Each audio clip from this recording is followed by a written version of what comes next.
नमस्कार, मैं हूं विकास सुखीजा और आप देख रहे हैं अब तक टाइम। दोस्तों, हम पहुंचे हैं वार्ड नंबर 16 में और बता दें कांग्रेस नेता विनोद तितोरिया जो पूर्व पार्षद हैं उनके यहां पहुंचे हैं। उन्होंने एक सभा का आयोजन किया है जिसके अंदर बता दें आपको कांग्रेस के लोकसभा प्रत्याशी दिवांशु बुद्धि राजा और इसके अलावा बात करें तो करनाल से विधानसभा का चुनाव लड़ रहे त्रिलोचन सिंह यहाँ पहुंचे हैं और आपको सुनवाएंगे और दिखाएंगे कि आज भारी भीड़ भड़कम के अंदर इस सभा को दोनों नेता ने किस तरह से संबोधित किया। एक एक शब्द को ध्यान से सुनना और बताना कमेंट बॉक्स के अंदर कि आखिरकार जनता का मूड क्या है। आप देख सकते हैं तस्वीरें, आपको बता दें तस्वीरों के अंदर भारी संख्या यहाँ मौजूद है और ये संख्या हम आपको दिखाएंगे। और ये सभा हो रही है करनाल के वार्ड नंबर 16 में, जहाँ से पूर्व पार्षद विनोद तितोरिया का घर है, उनके घर के बाहर इस सभा का आयोजन किया गया है। दोस्तों, हम चाहेंगे इस खबर को ज़्यादा से ज़्यादा शेयर कर देना और सीधा आपको मिलवाएंगे दिवांशु बुद्धि राजा से, उनका क्या कहना है और किस तरह से वो लोगों को अपना संदेश दे रहे हैं। खुल्लम खुल्ला चुनौती मनोहर लाल जो भाजपा के प्रत्याशी हैं उनको देते हुए दिखाई देंगे। दोस्तों, हम चाहेंगे इस खबर को ज़्यादा से ज़्यादा शेयर कर देना।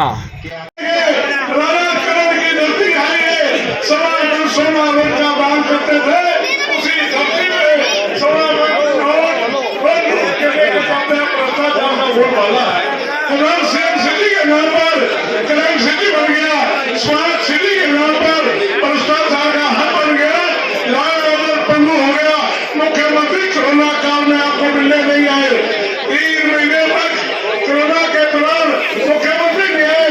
ऑक्सीजन की कमी में मुख्यमंत्री आपको मिलने के लिए आए।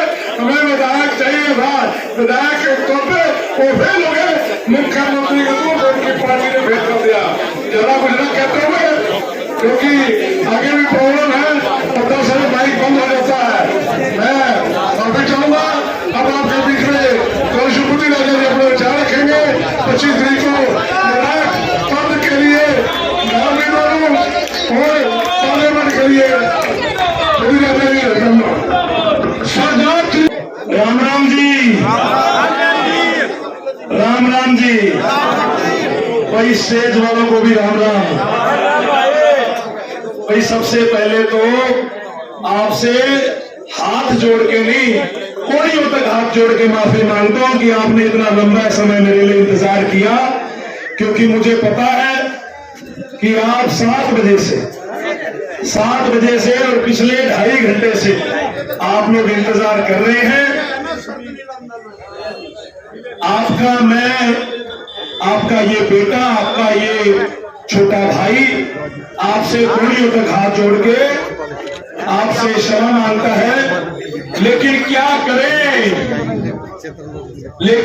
करें, सुबह 6:30 बजे निकलते तो समय से है, ये नहीं कि सुबह देरी से निकलते हैं।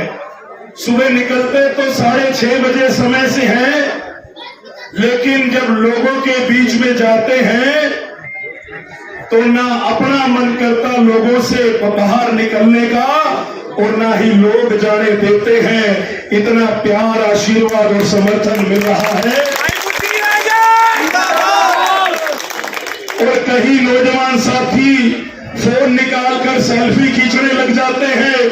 अब मेरा व्यवहार मनोहर लाल जी जैसा तो है नहीं कि कोई सेल्फी खींचे तो उसका फोन झटक के नीचे मार दो। मेरा तो चाहे कुर्ता पाड़ लो, चाहे मेरा पजामा पाड़ लो, मैं तो आपके बीच में ही रहूंगा।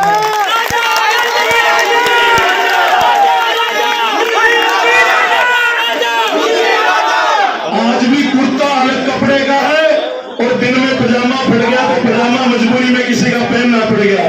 लेकिन बात यह है कि जो प्यार और आशीर्वाद, जो समर्थन लोगों का मिल रहा है, उसके आगे ऐसे हजारों कुर्ते पजामे कुर्बान है। आपके बीच में आए हैं हमारे विधानसभा के प्रत्याशी सरदार त्रिलोचन सिंह जी, हमारे बीच में मौजूद हैं। समय सीमा है, मैं माफी चाहते हुए मंच से पहले इजाजत लूंगा, क्योंकि मेरे से सभी बड़े हैं, सम्मानित नेता हैं। अगर मंच इजाजत देगा तो बिना नाम लिए अपनी बात रखूंगा, क्योंकि मेरे तो वैसे ही सरकार ने गले पे इनका जो हाथ रहता है 10:01 भी ऊपर हो गया मेरे पे तो फिर एक और मुकदमा ये सरकार दे देगी। तो मंच से पहले इजाजत लेता हूं कि बिना नाम लिए सम्मानित मंच संबोधित करते हुए अपनी बात को रखता हूं, क्योंकि ये सारा कार्यक्रम तितोरिया जी के उसमें आयोजित हुआ है। विनोद तितोरिया जी, सम्मानित बुजुर्ग, मातृशक्ति बहने, नौजवान साथी और खास तौर पे हमारे पत्रकार छायाकर बंधु। भाई सबसे पहले तो 7 बजे से खड़े हैं, कोई बात नहीं, जितना इंतजार करा है आपका आशीर्वाद रहा, ऊपर वाले ने ताकत दी तो सवाया करके मोड़ने का काम करेंगे। तो आज सबसे पहले तो बड़ी खुशी का दिन है। पूछो क्यों है? पूछो क्यों है? आज खुशी का दिन है कि हरियाणा की सरकार गिर चुकी है। बीजेपी की सरकार गिर चुकी है। जनता ने तो हरियाणा सरकार से अपना विश्वास खींच लिया था। अब कुछ निर्दलीय विधायक बचे हुए थे, उन्होंने भी सरकार से समर्थन वापस ले लिया है और अब बीजेपी के पास विधानसभा में 90 में से 46 विधायक होने चाहिए थे, लेकिन बीजेपी के पास अब सिर्फ 42 विधायक बचे हैं। तो ये पहली जीत आप लोगों की हुई है, आपको मैं बधाई देता हूं। अगर बीजेपी वालों में अभी भी थोड़ी नैतिकता बची हो, अगर बीजेपी वालों में थोड़ी भी अब शर्म बची हो, तो नैतिकता के आधार पे इन्हें इस्तीफा दे देना चाहिए। लेकिन मैं तो मीडिया के माध्यम से कहना चाहूंगा, मैं तो प्रदेश के जो राज्यपाल हैं उन तक ये मैसेज पहुंचाना चाहूंगा, उनसे ये निवेदन करना चाहूंगा, क्योंकि हरियाणा के अंदर भाजपा अब अल्प मत में आ चुकी है। भाजपा का नैतिकता के आधार पर सरकार में रहने का कोई अधिकार नहीं है। राज्यपाल जी को चाहिए कि तुरंत हरियाणा के अंदर राष्ट्रपति शासन लागू करके चुनाव करवाए जाएं। जिस प्रकार से भारतीय जनता पार्टी से लोगों का भारतीय जनता पार्टी से मोहभंग हो रहा है और जिस प्रकार से जो निर्दलीय विधायक हैं वो भी बीजेपी से भाग रहे हैं। वो एक टाइटैनिक फिल्म आई थी जिसमें वो जहाज जब डूबता है, जब जहाज का एक्सीडेंट होता है और जहाज समुद्र में डूबने लगता है तो सारे यात्री उछल उछल के बाहर भागते हैं। अब वही हाल बीजेपी का हो रहा है। बीजेपी एक डूबता हुआ जहाज है। बीजेपी एक डूबता हुआ जहाज है जिससे निकल निकल कर विधायक भाग रहे हैं। ये जो परिवर्तन की हवा चल रही है, ये जो ठंडी ठंडी हवा चल रही है, ये इस बात का संकेत है कि हरियाणा के अंदर और करनाल के अंदर एक बहुत बड़ा राजनीतिक तूफान आने वाला है। लोगों ने मन बना लिया है, लोगों ने ये फैसला कर लिया है कि अब की बार बीजेपी बाहर, अब की बार, अब की बार, अब की बार तड़ी पार। चलो भाई, ये देखो, जनता की आवाज ईश्वर का संदेश होता है। अब की बार तड़ी पार। वाह भाई, बहुत बढ़िया नारा दे दिया। कल से यही इस्तेमाल करो।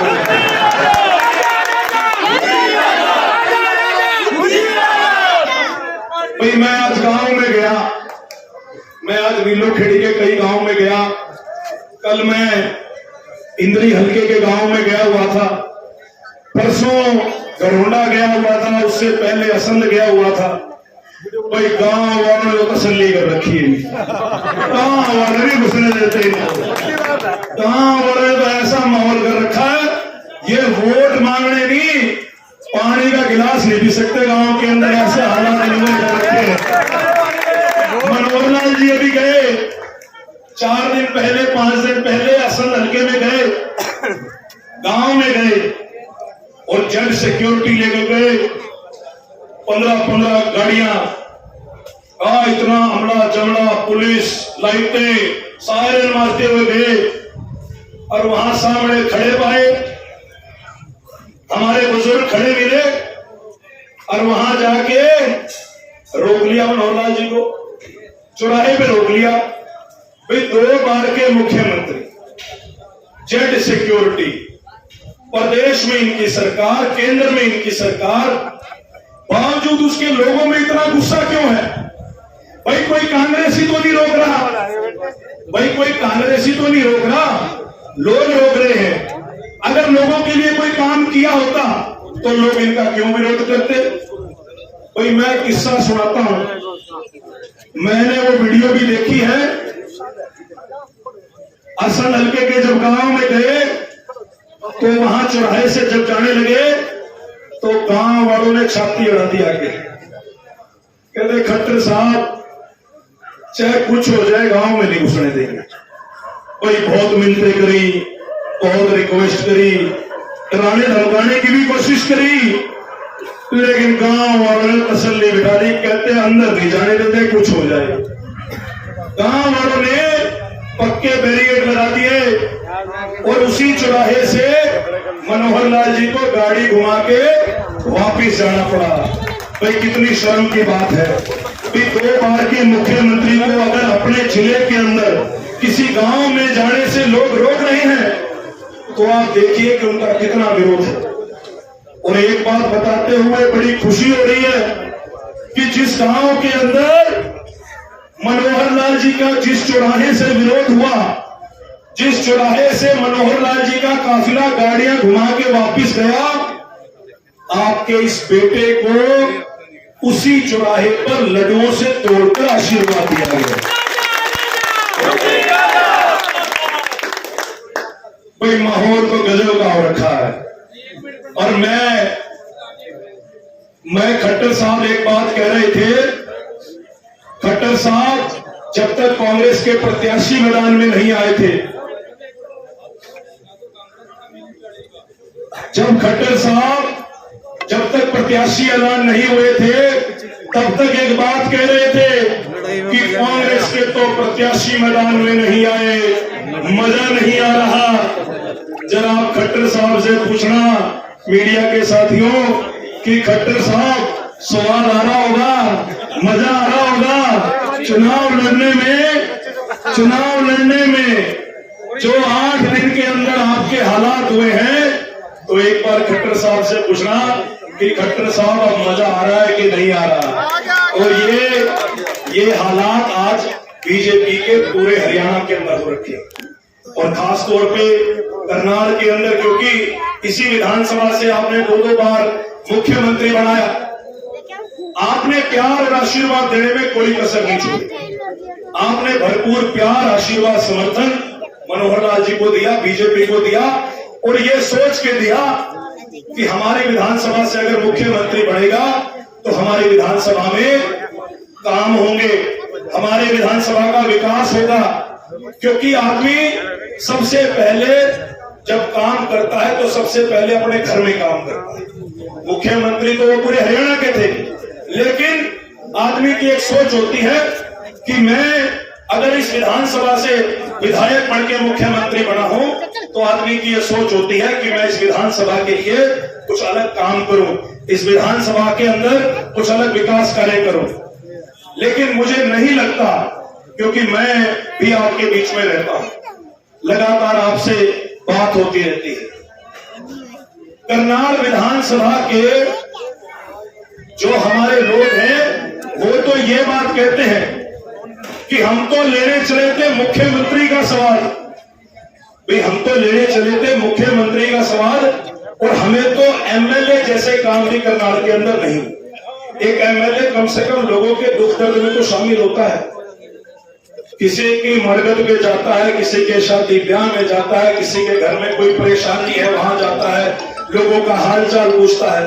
कोई भी काम है, लेकिन उन्होंने काम काज तो दूर, कभी आपके घर में आकर, आपके इलाके में आकर, आपकी कॉलोनी में आकर ये नहीं पूछा कि आप बताओ कि आपको क्या दुख दर्द है। मुख्यमंत्री इस विधानसभा से विधायक बने, उनका ये फर्ज बनता था कि वो आपके बीच में आते और आपके दुख दर्दों पर मलहम लगाते। लेकिन समय समय पर मनोहर लाल जी ने मलहम तो दूर लगाने की बात, मनोहर लाल जी ने आपके दुख दर्दों पर नमक छिड़कने का काम किया। आज 2 व्यक्ति सामने चुनाव लड़ रहे हैं, समय सीमा है, 10 बजने वाले हैं, बता देना भाई, कोई मोबाइल की तरफ ध्यान रखना। मेरे 13 मिनट रह गए, 13 मिनट रह गए। आज आपके सामने 2 व्यक्ति चुनाव लड़ रहे हैं।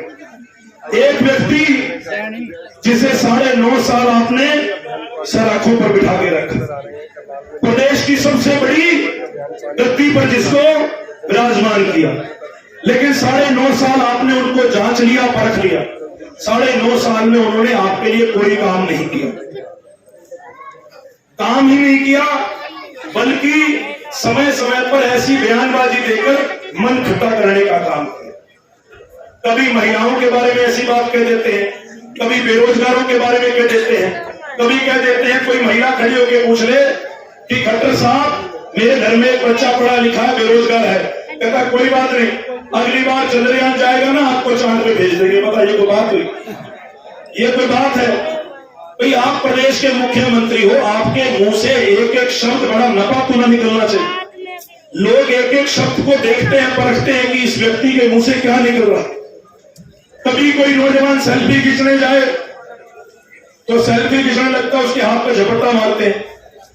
और कभी कोई इनका मान सम्मान करे, वो मैं देख रहा था एक वीडियो, इनका मान सम्मान किया और फंसा दिया तो कहते गर्दन काट दूंगा तेरी। बताओ, आप मुख्यमंत्री हो कि जल्लाद हो, जो आप गर्दन काटने की बात कर रहे हो। तो समय समय पर ऐसी गलत बयानबाजियां करके आपका मन खट्टा करने का काम, हमारा मन खट्टा करने का काम किया। कभी किसी प्रदेश के मुख्यमंत्री के मुंह से ऐसी भाषा शोभा नहीं देती। ये तो मैंने 3 एग्जाम्पल दिए, इनकी तो पूरी सीरीज बनी हुई है। और एक तरफ ऐसा व्यक्ति है जो 9.5 साल सत्ता के अहंकार में चूर होकर आसमान की तरफ मुंह करके चलते रहे।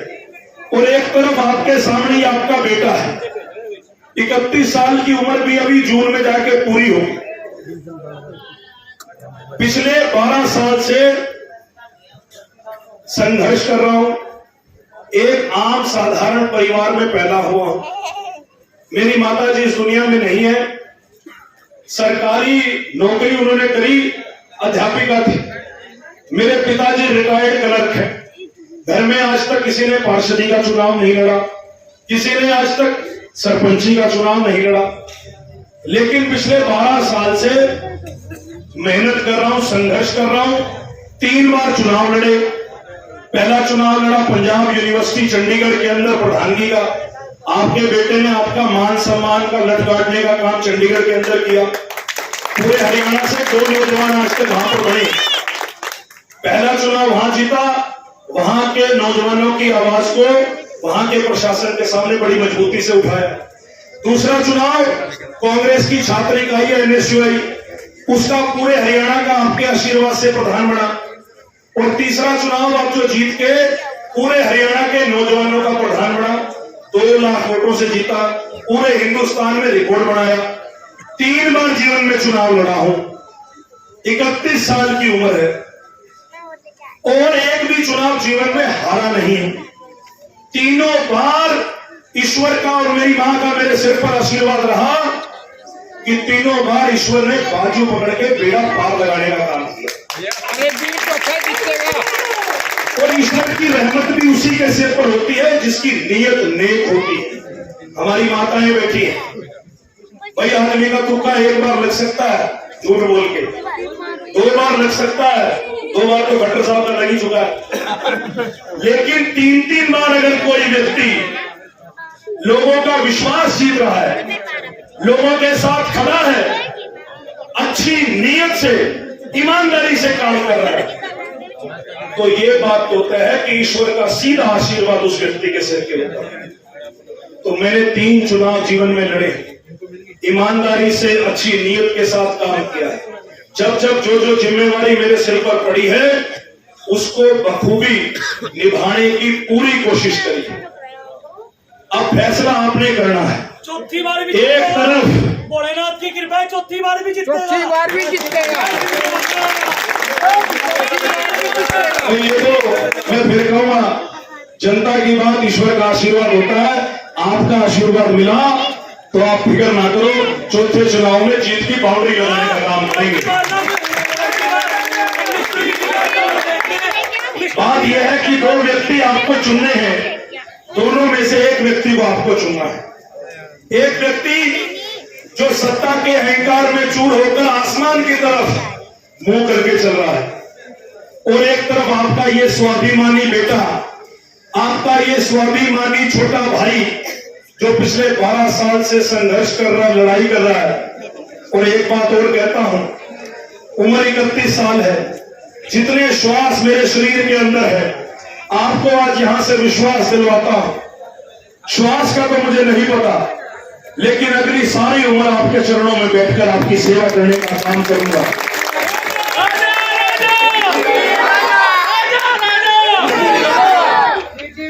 अब ये 2 व्यक्तियों में से चुनाव आपको करना है। ये मीडिया वाले साथी हमारे खड़े हैं, ये मेरे से जब मेरी टिकट हुई तो मेरे को एक सवाल पूछ रहे थे, कह रहे थे कि बुद्धिराजा जी आपको तो मात्र 25 दिन मिले हैं, आपको तो मात्र 30 दिन मिले हैं, मनोहर लाल जी के पास 10-10 साल का एक्सपीरियंस है और उनकी टिकट तो 2 महीने पहले होगी। आपको क्या लगता है कि 30 दिन में आप कैसे जनता के दिलों में अपनी जगह बना पाओगे? मैंने कहा भाई बिल्कुल ठीक बात है, पार्टी ने टिकट थोड़ी लेट डिक्लेयर करी, इस बात से मैं सहमत हूं, लेकिन देर आए हैं दुरुस्त आए हैं। लेकिन एक बात और बता दो, मनोहर लाल जी की उम्र है 71 साल, मेरी उम्र है 31 साल। मनोहर लाल जी से उम्र आधी से भी कम है, लेकिन स्पीड उनसे 3 गुना ज्यादा है, 3 गुना ज्यादा। सुबह से शाम लोगों के बीच में रहते हैं और ईश्वर का सिर पे आशीर्वाद है। सच्ची बात कहते हैं, दिल से कहते हैं। आपके दिलों को बात छुएगी तो मुझे पता है 25 तारीख को आप एक वोट मुझे आशीर्वाद के रूप में देने का काम करो। मेरे ऊपर ये सरकार षड्यंत्र भी रच रही है। इस सरकार ने, ये जो मैं 12 साल संघर्ष की बात कर रहा था, ये संघर्ष सिर्फ ये नहीं है कि भाषण में संघर्ष कह दिया। पिछले 8 साल से मनोहर लाल जी के सामने लगातार हरियाणा के छात्रों की, बेरोजगारों की, आम आदमी की आवाज उठाता आया हूं। कह रहे 5 मिनट रह गए, 5 मिनट में तो मैं तुम्हें उठा दूंगा, तू 5 मिनट में। तो मेरे ऊपर इस सरकार ने जब मैंने छात्रों की, नौजवानों की आवाज उठाई तो मेरे ऊपर इस सरकार ने मुकदमे दर्ज करा दिए। खट्टर साहब 4 दिन पहले कह रहे थे कि कांग्रेस प्रत्याशी के ऊपर तो मुकदमे दर्ज है। भाई छाती ठोक के कहते हैं मुकदमे दर्ज। भाई भगत सिंह जी के ऊपर भी मुकदमे दर्ज थे। क्या भगत सिंह जी को भी ये कहोगे कि वो गलत व्यक्ति थे? भाई मुकदमे दर्ज है। आप क्या करोगे? आप वो बताओ। मैं वो भी बताता हूँ, मैं वो भी बता रहा हूँ। मुकदमे दर्ज हैं तो लोगों की आवाज उठाने के मुकदमे दर्ज। एक भी मुकदमा कोई व्यक्तिगत मुकदमा नहीं है, कोई लड़ाई झगड़े का मुकदमा नहीं है। आज आपकी बात पे आ रहा हूं, छोड़ दी मुकदमे वाली बात। आप कह रहे हैं कि आप आए हो, आप क्या करोगे? मेरी ऐसी सोच है, मुझे लगता है कि करनाल के अंदर और पानीपत के अंदर आज सबसे बड़ी समस्या, हर घर से जुड़ी हुई समस्या बेरोजगारी की समस्या है। एक बेरोजगारी की समस्या सिर्फ एक युवा से जुड़ी हुई समस्या नहीं है। अगर एक घर में किसी व्यक्ति को रोजगार मिलता है तो उस घर का खर्चा चलता है, उस घर के बड़े बुजुर्गों का दवा दारू का खर्चा निकलता है, उस घर के बच्चों का स्कूल का खर्चा निकलता है। दूसरी समस्या, आज भ्रष्टाचार करनाल के अंदर, चाहे वो ये पोर्टल व्यवस्था जो ये लेके आए हैं, family ID, property ID, ration card काट दिए गरीबों के। भाई पहले एक व्यवस्था चल रही थी, उस व्यवस्था को बदलने की क्या जरूरत है? क्यों गरीब आदमियों के जो राशन कार्ड काटे जा रहे हैं? आज आप निगम में चले जाओ, सेक्रेटरीट में चले जाओ, 15,000 रुपए की रसीद कटवा के आओगे तो जाके कोई काम होता है। किसी अफसर की कोई हैसियत है? अगर सरकार चाहे तो चवन्नी भी कोई नहीं ले सकती। तो भ्रष्टाचार एक बहुत बड़ा मुद्दा आज के समय करनाल के अंदर और पानीपत के अंदर, हमारे पूरे इलाके के अंदर है। और तीसरा जो मुद्दा है, मुझे लगता है कि शहर को, क्योंकि करनाल और पानीपत हमारा नियर कैपिटल रीजन एनसीआर के अंदर आता है। एनसीआर का मतलब दिल्ली के नजदीक कौन सा इलाका पड़ता है? दिल्ली के हम इतने नजदीक हैं। सरकार चाहती तो यहां बड़े से बड़े निवेश आ सकते थे, सरकार चाहती तो यहां बड़ी से बड़ी कंपनियां आ सकती थी, जिसकी वजह से हमारे स्थानीय लोगों को रोजगार मिलता, उनका काम धंधा चलता, उनका रोजगार मिलता। लेकिन सरकार ने ऐसी कोई पहल नहीं की। तो घर की विकास होगा, घर के लोगों को जो है रोजमर्रा के खर्चों के लिए किसी को बोलना नहीं पड़ेगा। महंगाई एक बहुत बड़ी समस्या है। महंगाई आप देखिए, मेरी माताएं बहनें बैठी है भाई, जो लोग कहते थे पेट्रोल डीजल आधा कर देंगे, गैस सिलेंडर, कि आपका आशीर्वाद मिलेगा तो ये आपका बेटा आपकी उम्मीदों पर खरा उतरने का पूरा प्रयास करेगा, आपके बीच में रहेगा। और उम्र 31 साल है, अलग चलता हूँ, की भी मांग कर लो। दुनिया की रिवायत से थोड़ा अलग चलता हूँ, जिन कंधों पर बोझ डालता हूँ उन्हें सारी उम्र याद रखता हूँ, उन्हें सारी उम्र याद रखता हूँ। मैं आपसे अपील करता हूँ कि मेरी वोट से पहले मेरे से बड़े हैं, मेरे से बुजुर्ग हैं, इनके को विधानसभा चुनाव में देकर विजयी बनाए और मुझे अपना प्यार और आशीर्वाद देकर बीजेपी का इस प्रदेश से सुपड़ा साफ करने का काम करें। बहुत बहुत धन्यवाद। जय हिंद, जय कांग्रेस, जय भारत।